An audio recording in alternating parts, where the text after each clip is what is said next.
I'm ready to die. Harrison. So you've given up? Ready to join Dumbledore? I always knew I'd win, but I didn't think it would be so easy. You really think you've won, don't you? Well, I have news for you. Dumbledore is still alive. He's out there, biding his time. But when he's back, he'll defeat you. That's what you think, huh? I know it! It may be months, years, maybe even decades before Dumbledore comes back. But he's like the Sword of Gryffindor. He comes back when he's most needed. That may be so. But Albus Dumbledore cannot defeat me. And why is that? Because, Harry...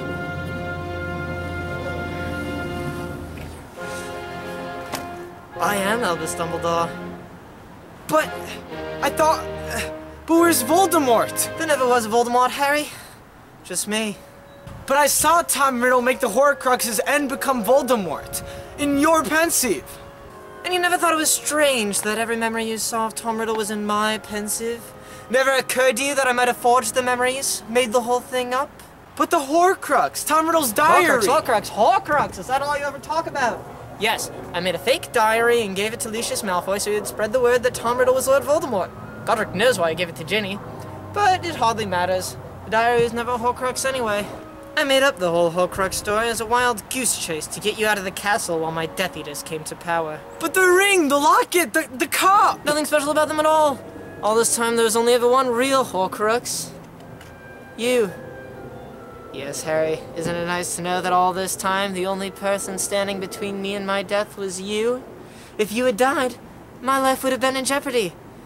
That's why I've been protecting you all of these years. Didn't you ever wonder why Voldemort always told his Death Eaters not to touch you? That he had to be the one to finish you off? Didn't it ever seem strange to you that Voldemort, the most powerful wizard in the world, couldn't defeat an 11-year-old who only knows Expelliarmus? I was never trying to kill you. I wanted you alive more than anyone else. I just had to pretend I wanted you dead to appease my Death Eaters. So there wasn't a love shield protecting me? Of course not! I made that up off the top of my head. I'm still astounded you didn't catch on in your 5th year when I showed you that Things I Didn't Know book and forgot I was the author. So it was you all the time and there was never any Tom Riddle? No, Tom Riddle was real. He was my student many years ago. He had the bad luck of walking in on me one day when I was feeding mudbloods to Slytherin's monster.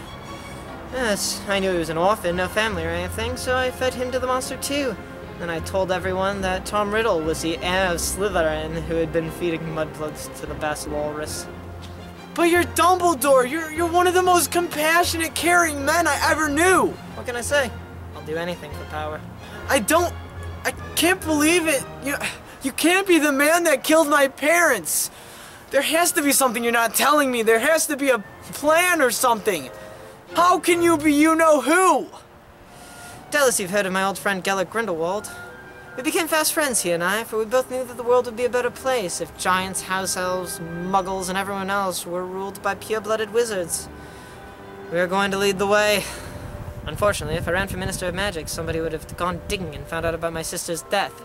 I could never lead them unless they were willing to follow me blindly. So I decided to stop trying to be their leader and start trying to be their hero. I knew that if I were to defeat a dangerous dark wizard in battle, people would follow me without a second thought. But after Grindelwald, there were no more dark wizards around to defeat. So I made my own dark wizard. I created an alter ego for myself. An evil wizard that Dumbledore could defeat in battle. I named him Lord Voldemort after the band name Tom Riddle used when he was trying to be cool. I gained some followers and was well on my way to ruling the world when Professor Trelawney made that pesky prophecy about you. How do you know the prophecy wasn't about Neville?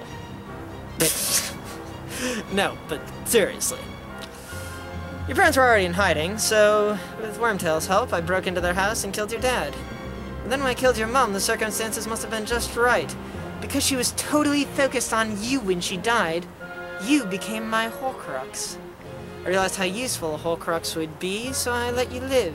But I couldn't let anyone know that my life depended on yours, so I decided to fake Voldemort's death. I blew up your parents' house, called up Hagrid, and sent you to live with your muggle aunt and uncle in the hopes that you'd never find out about me and try to get revenge. Unfortunately, you did find out, thanks to Hagrid. Man never could keep a secret. So I brought you to Hogwarts, where I could keep a closer eye on you. I specifically made sure you wouldn't learn anything useful by hiring a divination teacher who'd only ever made one prophecy, a gameskeeper who never finished high school, a transfiguration teacher who only speaks cat, and a charms teacher who only knows 2 spells. You hired terrible teachers on purpose? How else would Flitwick get a job? And the Defense Against the Dark Arts teachers. You honestly think a phony author, a werewolf, and 2 Death Eaters just happened to slip by my radar to get a job at Hogwarts? I hired Quirrell because he was a Death Eater. And it was never Mad-Eye Moody that I wanted to teach you. From the beginning, it was Barty Crouch Jr. I selected to be your teacher. It still doesn't add up. You and Voldemort were at the same place in the same time 2 years ago in the Department of Mysteries. You guys are fighting each other. You saw me fighting a man in a mask. I often took people under the Please curse and dress them up as Voldemort to cause some trouble. Unfortunately, that sometimes led to some problems, as in the night you mentioned, when fake Voldemort made some wildly inappropriate remarks. I hear you go by poopy now. Well, I'm also shocked nobody noticed that Dumbledore was using the killing curse in that battle, while Voldemort used the Expelliarmus or something. Not that nobody ever got close to figuring out my secret. Snape was close a number of times, but every time he got close to figuring out the truth, I just told him to spy on the other me to keep him busy. Sirius too got suspicious when he found out about my pet project, this Curtain of Death. He tried to pass it off as an unhealthy love of curtains and upholstery, but I saw through him. He was investigating curtains at Bed Bath & Beyond when I had one of my Death Eaters take him out. You killed Sirius. You killed my parents. You're responsible for every death that has ever occurred in my life. And now you're going to pay! You think you can stop me? You honestly think you can fight me and get out of here alive? Who said anything about living?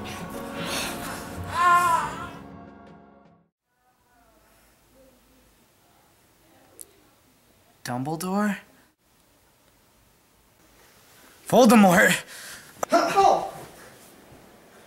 What was that for? For taking my life away from me. For pretending you cared when you were just trying to hurt me. Am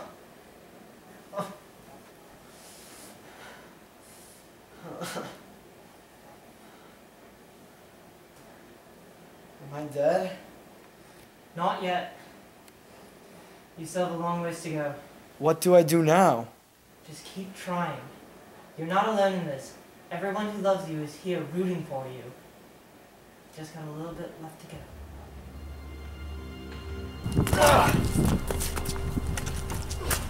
What the headwind did you jump off a cliff for? It was to test the theory, and I was right. You're still not willing to let me die. I know horcruxes are hard to come by, but why go through all that trouble just to save your spare life? What do you have planned for me? Dumbledore never could rule the world, and now Voldemort can't either. Too many people despise him, or revolt would be inevitable. To rule the world, I need to be somebody everyone loves. Someone like you. And just think how much they'll love you when they find out that Harrison Potter has defeated the Dark Lord Voldemort! The world will declare you their leader before you can say rigged election! And what if I don't want to rule anyone? You won't have to rule anyone, because I'll do it for you. I've got enough polyjuice potions stored up to last me a lifetime. And as soon as I've got you locked up in my dungeons, I'll have my agents spread the word. Harrison Potter has defeated the Dark Lord Voldemort! Then I will disguise myself as you and accept the people's unanimous request that I, Harrison Potter, rule the world! This is ridiculous. It can't work. But it does work. Remember Barty Crouch Jr. disguised himself as Mad-Eye Moody for your entire 4th year. Every teacher at Hogwarts knew Mad-Eye Moody and no one suspected a thing. Because people see what they want to see. That's why I need you alive, Harrison. So I can use you to make my polyjuice potion and take over. Ah!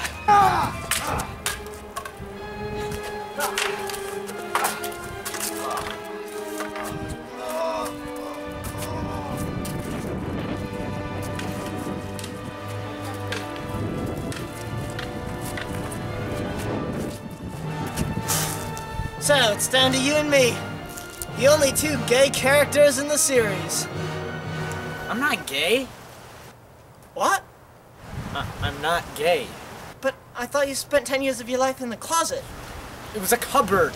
Oh. I have been misreading a lot of signals.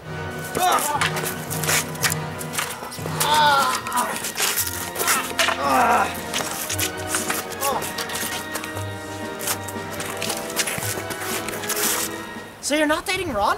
No, I'm dating Ginny. Who's Ginny? Ron's sister. Ron has a sister? All this time, I just thought that was Ron. Wow. So, wait, which one of them wears the cheetah print Snuggie? That's Ron. Well, actually, first it was Ginny, and then it was Ron. So you can see where I was confused? Reducto! Watch it! You get us both killed! I always thought that neither one of us could live while the other survives. But I had it backwards. You can't die if I'm still alive. And I won't live until you're dead. Expelliarmus! Avada Kedavra!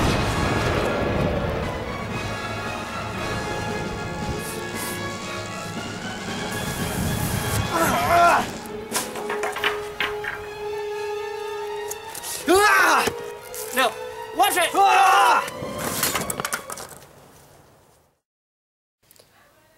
Well, I guess we're dead now. You think? Yep. You know what? I'm happy about it. Why does that make you happy? What's wrong with living? Do you know why I did what I did with my life? Because I hate death. I know it doesn't make sense. I see someone die just about every day, but when I was young, I lost a lot of loved ones, and death is just the one thing I've never been able to understand. And I just don't get how you can be on the threshold of death and be so calm about it. It's because I know something you don't know. And what, pray tell, is that? I still have the Philosopher's Stone in my back pocket.